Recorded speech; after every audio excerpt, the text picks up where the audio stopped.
Assalamualaikum warahmatullahi wabarakatuh. Sahabat beriman yang dirahmati Allah. Selamat datang kembali di Ruang Hikmah yang penuh warna. Setelah kita menelusuri puing-puing peradaban raksasa, kini saatnya kita menyegarkan pikiran dengan kisah seorang tokoh legendaris yang kecerdasannya melampaui logika biasa. Siapa yang tidak kenal dengan Abu Nawas? Pujangga jenaka dari negeri 1001 malam yang seringkali membuat Khalifah Harun al-Rashid pening 7 keliling. Namun di balik tingkah konyolnya selalu tersimpan mutiara kebijaksanaan yang sangat dalam. Abu Nawas bukan sekedar pelawak.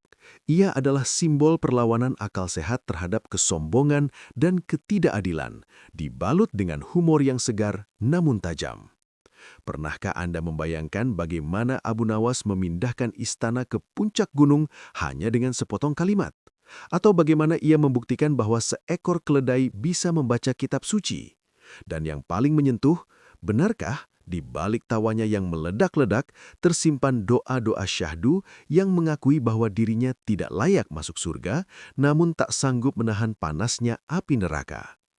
Sebelum kita menyelami serial Logika Langit Abu Nawas dalam 14 bab yang sangat menghibur sekaligus menyentuh ini, saya mengajak sahabat semua untuk menekan tombol subscribe terlebih dahulu. Mari kita lestarikan khazanah sastra Islam yang penuh tawa dan pelajaran ini. Sudah subscribe? Mari kita mulai perjalanan kita menuju Baghdad masa keemasan, menyaksikan bagaimana kecerdasan satu orang bisa menaklukkan segalanya. Kisah ini dimulai di aula istana Harun al-Rashid yang megah. Sang khalifah yang sedang merasa jenuh ingin menguji kecerdasan Abu Nawas dengan sebuah tugas yang mustahil, membangun sebuah istana di atas awan lengkap dengan suara riuh para penghuninya yang terdengar hingga ke bumi. Jika gagal, Abu Nawas akan dihukum kurung. Seluruh menteri istana tersenyum sinis, yakin bahwa kali ini Abu Nawas tidak akan bisa berkelit dari logika fisika yang mustahil tersebut. Namun, Abu Nawas tetap tenang dan meminta waktu 1 minggu serta bantuan beberapa ekor burung merpati dan anak kecil yang mahir bermain layang-layang. Ia melatih anak-anak itu menerbangkan layang-layang raksasa yang ditempeli lonceng-lonceng kecil dan kotak suara yang berisi teriakan manusia. Di malam yang ditentukan, langit Baghdad dipenuhi suara misterius yang seolah berasal dari atas awan. Saat Khalifah bertanya, "Mana istananya?" Abu Nawas menjawab bahwa istananya sudah ada, hanya saja fondasinya belum kuat karena kekurangan batu. Ia meminta Khalifah untuk mengirimkan batu ke atas awan terlebih dahulu agar ia bisa melanjutkan pembangunan. Disinilah letak kecerdasan Abu Nawas. Ia membalas perintah yang tidak masuk akal dengan syarat yang lebih tidak masuk akal lagi, membuat sang Khalifah tertawa lebar dan mengakui kekalahannya. Khalifah kembali memberi tantangan.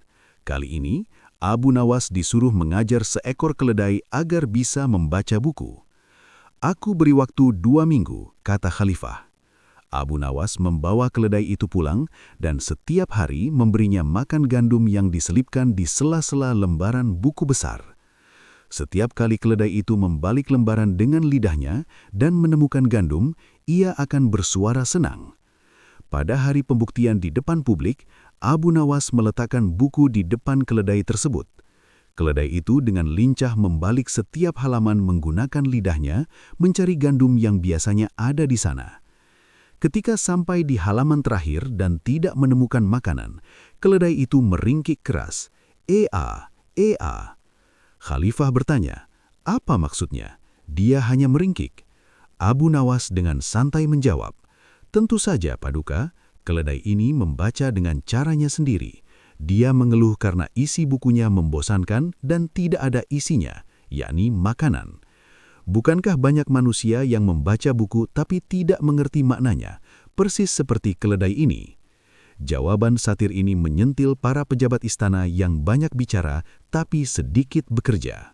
Suatu ketika, seorang musafir sombong datang ke Baghdad dan menantang siapapun untuk menjawab pertanyaan berapa jumlah bintang di langit.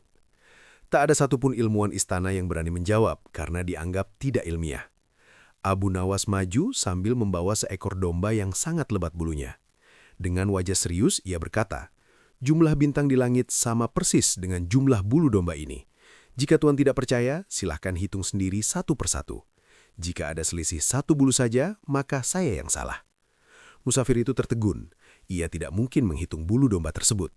Abu Nawas kemudian menambahkan, "Dan jika Tuhan bertanya berapa jumlah bulu domba ini, jumlahnya sama dengan jumlah helai rambut di kepala Tuhan." Bab ini mengeksplorasi tentang batasan akal manusia dan bagaimana Abu Nawas menggunakan teknik reductio ad absurdum untuk membungkam kesombongan intelektual. Cerita ini mengajarkan bahwa ada hal-hal di alam semesta yang hanya Allah yang tahu, dan mencoba menjawabnya dengan kepastian absolut hanyalah bentuk kesombongan yang sia-sia. Abu Nawas mengajak audiens untuk lebih banyak bertafakur daripada sekedar berdebat tentang angka yang tak berujung. Sang hakim seringkali memenangkan perkara bagi siapa saja yang memberi suap paling besar. Abu Nawas merancang sebuah drama. Ia berpura-pura mati. Teman-temannya membawa kerandanya melewati depan rumah sang hakim sambil berteriak-teriak bahwa Abu Nawas membawa pesan dari malaikat maut. Sang hakim yang penasaran keluar, dan tiba-tiba Abu Nawas bangkit dari kerandanya, menarik sang hakim masuk dan membisikkan sesuatu yang membuatnya pucat pasi. Abu Nawas berkata bahwa di alam sana, malaikat sedang menyiapkan tempat khusus bagi hakim yang menjual hukum demi uang. Drama ini begitu meyakinkan, sehingga sang hakim jatuh sakit karena ketakutan. Bab ini menggambarkan sisi heroik Abu Nawas yang menggunakan humor gelap atau black comedy untuk menegakkan keadilan. Ia menunjukkan bahwa otoritas manusia tidak ada apa-apanya di hadapan pengadilan akhirat. Cerita ini menjadi pengingat bagi penonton tentang pentingnya integritas. Abu Nawas menutup bab ini dengan membagikan makanan kepada fakir miskin dari uang denda yang ia dapatkan setelah mengerjai sang hakim tersebut. Terjadi sebuah pencurian permata di rumah seorang saudagar kaya. Semua pelayan dicurigai, namun tidak ada yang mengaku. Abu Nawas dipanggil untuk memecahkan misteri tersebut. Ia memberikan masing-masing pelayan sebuah tongkat kayu yang ia sebut sebagai tongkat kejujuran. Ia berkata, "Esok pagi, tongkat milik si pencuri akan tumbuh memanjang sebanyak 2 inci secara ajaib." Malam harinya, si pencuri yang merasa ketakutan segera memotong tongkatnya sepanjang 2 inci agar besok pagi panjangnya tetap sama dengan yang lain. Keesokan harinya, Abu Nawas hanya perlu mengukur tongkat yang paling pendek untuk menemukan pelakunya. Bab ini menunjukkan kepiawaian Abu Nawas dalam ilmu psikologi terapan. Ia tahu bahwa rasa bersalah akan membuat seseorang bertindak tidak logis. Melalui trik sederhana ini, ia berhasil mengembalikan permata tersebut tanpa perlu kekerasan. Bab ini diakhiri dengan nasihat Abu Nawas tentang kejujuran, bahwa sepintar-pintarnya bangkai disimpan, baunya akan tercium juga. Logika Abu Nawas bukan terletak pada sihir tongkatnya, melainkan pada pemahamannya akan keraguan di dalam hati manusia yang berdosa. Khalifah Harun al-Rashid kembali ingin menguji batas akal Abu Nawas. Kali ini, perintahnya sangat unik. "Tangkaplah angin dan masukkan ke dalam wadah, lalu bawa ke hadapanku besok pagi." Para pengawal istana tertawa karena mereka tahu angin tidak bisa digenggam, apalagi di penjara. Abu Nawas pulang dengan tenang.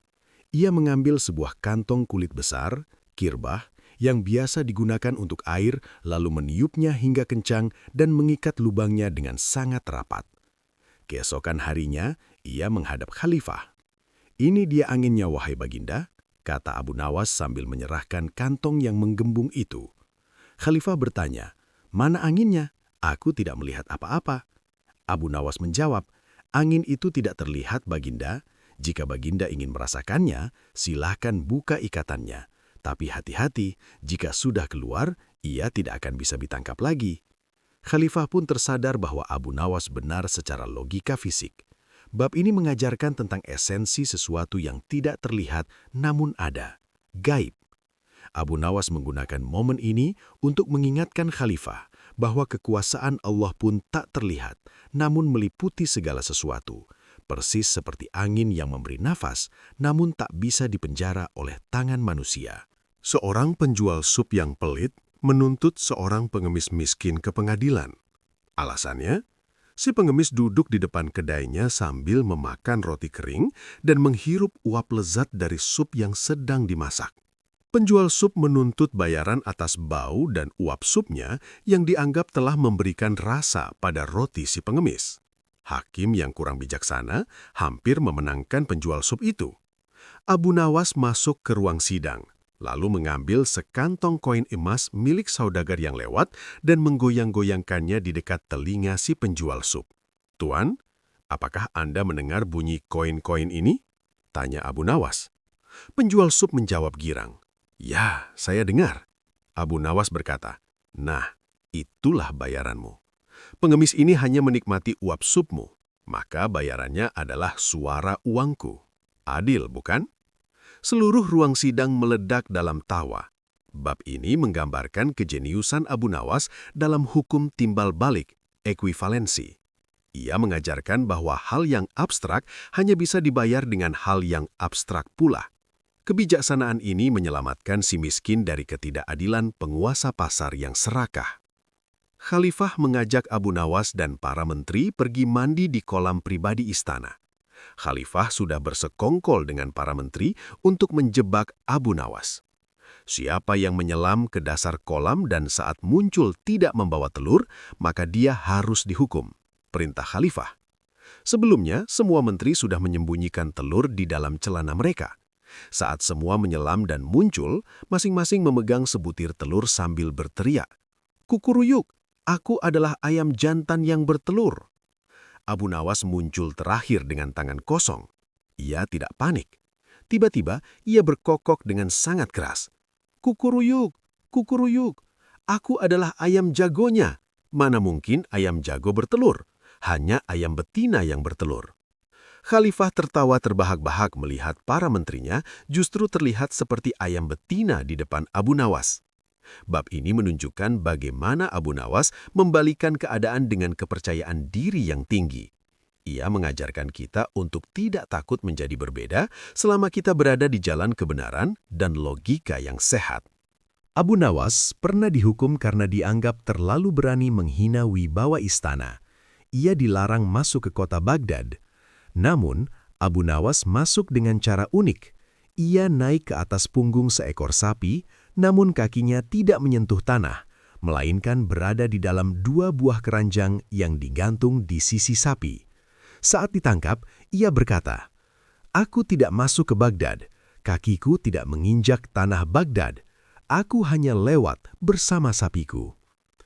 Kejadian ini berlanjut hingga ia berhasil membuat Khalifah merasa seperti orang asing di istananya sendiri melalui permainan kata-kata.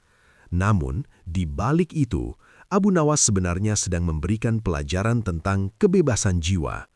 Ia ingin menunjukkan bahwa penjara fisik tidak akan pernah bisa mengurung pikiran yang merdeka. Bab ini mengeksplorasi hubungan benci tapi rindu antara sang penguasa dan sang pujangga, di mana Khalifah sadar bahwa tanpa kritikan jenaka Abu Nawas, istananya akan menjadi tempat yang sangat membosankan dan penuh dengan penjilat. Setelah bertahun-tahun penuh tawa, kita sampai pada sisi spiritual Abu Nawas yang paling dalam. Di masa tuanya, ia sering merenung di sudut masjid, menangisi masa mudanya yang penuh dengan kegilaan dan canda. Ia menyadari bahwa kecerdasan akal tidak akan berguna jika tidak disertai dengan ketundukan hati. Di bab inilah lahir puisi agung Al-I'tiraf, pengakuan. "Ilahi lastu lil firdausi ahla." Wahai Tuhanku, aku tidak layak menjadi penghuni syurgamu, namun aku tak sanggup menahan panas api nerakamu. Kita melihat sosok Abu Nawas yang rapuh namun jujur di hadapan Tuhannya. Ia mengajarkan kepada kita bahwa secerdas apapun manusia, ia tetaplah hamba yang butuh ampunan. Puisi ini menjadi warisan abadi yang dibaca oleh jutaan Muslim hingga hari ini, membuktikan bahwa di balik topeng komedi, Abu Nawas adalah seorang sufi yang sangat mencintai Tuhannya. Ia menutup bab ini dengan pesan bahwa tertawalah di hadapan manusia untuk menghibur mereka, namun menangislah di hadapan Allah untuk menyelamatkan jiwamu. Suatu ketika, Khalifah Harun al-Rashid bertanya kepada Abu Nawas, Berapakah harga diriku jika aku dijual sebagai budak di pasar? Harun menyangka Abu Nawas akan memujinya dengan harga jutaan dinar. Namun, Abu Nawas menjawab dengan santai, harganya hanya 50 dirham. Khalifah murka, kurang ajar. Sabuk pinggangku saja harganya lebih dari itu. Abu Nawas tersenyum dan berkata, justru itulah Baginda, 50 dirham itu adalah harga sabuk Anda, sedangkan diri Anda sendiri sebagai manusia tidak ada harganya di pasar budak karena kemanusiaan tidak bisa diperjualbelikan. Ia membawa Khalifah menyamar ke pasar dan menunjukkan bahwa tanpa jubah kebesaran, seorang raja hanyalah manusia biasa di mata rakyatnya. Pelajaran ini sangat dalam. Abu Nawas ingin sang Khalifah sadar bahwa jabatan adalah amanah yang sementara, sedangkan martabat manusia adalah mutlak. Melalui sindiran lelang ini, Khalifah belajar untuk lebih membumi dan mendengarkan keluh kesah rakyat kecil yang seringkali tidak terlihat dari balik tembok istana yang tinggi. Khalifah yang sedang dalam suasana hati ingin bercanda, memberikan tugas paling mustahil. Abu Nawas, pindahkan istanaku ke puncak gunung dalam waktu 1 malam, atau kepalamu akan dipenggal. Abu Nawas menyanggupi.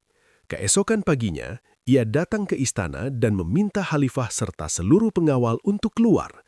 Saat mereka sudah berkumpul di halaman, Abu Nawas berteriak, "Ayo semuanya, angkat istana ini. Aku sudah siap menerimanya di atas gunung." Khalifah bingung, "Apa maksudmu?" Abu Nawas menjawab, "Baginda, tugas saya adalah memindahkan istana, tapi tugas Baginda dan rakyat adalah mengangkatnya. Jika Baginda tidak bisa mengangkatnya, bagaimana saya bisa memindahkannya? Saya sudah standby di puncak gunung sejak subuh tadi menanti kiriman istana ini." Bab ini mengeksplorasi cerdasnya Abu Nawas dalam membedah sebuah instruksi. Ia mengajarkan tentang kerjasama dan batasan kekuasaan. Sesuatu yang besar tidak bisa dilakukan sendirian, dan pemimpin tidak boleh memberikan beban yang tidak sanggup dipikul oleh bawahannya. Seorang saudagar kikir menolak membayar hutang kepada seorang janda miskin dengan alasan bahwa ia tidak pernah meminjam uang secara fisik, melainkan hanya berjanji dalam mimpi. Janda itu menangis dan mengadu pada Abu Nawas. Abu Nawas kemudian mendatangi rumah saudagar itu saat matahari terik. Ia membawa sebuah tongkat dan mulai memukuli bayangan rumah saudagar tersebut sambil berteriak-teriak meminta bayaran. Saudagar itu marah. "Kenapa kau memukuli bayangan rumahku?" Abu Nawas menjawab, "Aku tidak memukuli rumahmu. Aku hanya memukuli bayangannya. Jadi kau tidak berhak marah. Sama seperti janda itu, kau hanya meminjam bayangan uangnya dalam janjimu. Maka sekarang aku membayar rasa sakit bayangan rumahmu dengan suara pukulanku." Bab ini adalah mahakarya logika satir Abu Nawas dalam membela hak kaum yang tertindas. Ia menunjukkan bahwa hukum tidak boleh dimainkan dengan kata-kata kosong untuk merugikan orang lemah. Ia mengadakan sebuah perjamuan kecil untuk teman-temannya dan bahkan mengundang sang Khalifah. Di sana, ia memberikan nasihat-nasihat terakhir yang tidak lagi dibungkus dengan lelucon, melainkan dengan ketulusan yang murni. Ia berpesan agar Baghdad selalu dijaga dengan ilmu dan keadilan, bukan hanya dengan kemewahan. Saat Abu Nawas wafat, seluruh Baghdad berduka. Namun sebuah kejadian unik terjadi saat jenazahnya hendak dimandikan. Konon ditemukan secarik kertas di saku bajunya yang berisi satu lagi teka-teki jenaka yang membuat orang-orang yang sedang menangis tiba-tiba tersenyum. Bab ini menutup seluruh seri dengan kesimpulan bahwa Abu Nawas adalah sosok yang berhasil menyeimbangkan antara tawa dunia dan tangis akhirat. Namanya tetap hidup bukan karena kekayaannya, tapi karena ia berhasil membuat orang lain berpikir melalui tawa. Sahabat beriman, usai sudah perjalanan kita bersama sang maestro logika, Abu Nawas. Kita telah tertawa bersama cerdiknya, dan kita telah menangis bersama penyesalannya. Kisah Abu Nawas mengingatkan kita bahwa hidup ini adalah perpaduan antara canda dan keseriusan, antara dunia dan akhirat. Gunakanlah kecerdasanmu untuk membela yang lemah, dan gunakanlah hatimu untuk selalu merasa rendah di hadapan Sang Pencipta. Semoga hikmah dari setiap tawa yang kita bagi hari ini menjadi pelajaran yang berharga. Ya Allah, ampunilah dosa-dosa kami, sebagaimana Engkau mengampuni hamba-hambamu yang bertaubat. Jadikanlah kami orang-orang yang cerdas akalnya, namun lembut hatinya. Amin ya Robbal Alamin. Tuliskan Ilahi Lastu di kolom komentar jika Anda tersentuh dengan kisah penutup ini. Jangan lupa like, share, dan subscribe agar Anda tidak ketinggalan serial hikmah berikutnya. Menurut Anda, manakah trik Abu Nawas yang paling jenius? Sampai jumpa di kisah penuh inspirasi lainnya. Wassalamualaikum warahmatullahi wabarakatuh.